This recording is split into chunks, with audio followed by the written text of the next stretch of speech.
todeke go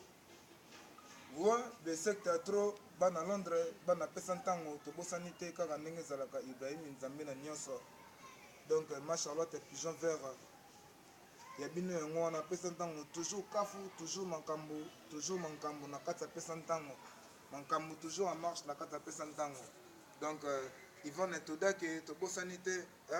donc PDG Manchekoko amisi kitoko Claude Maloba Claude Mignon nayebi te so na oloba nini Marie Claire esekela malaika nayebi te quoi donc Marie Claire mama mimita tata mwasi nayebi te tata mwasi nayebi te quoi Blaise Mavimpi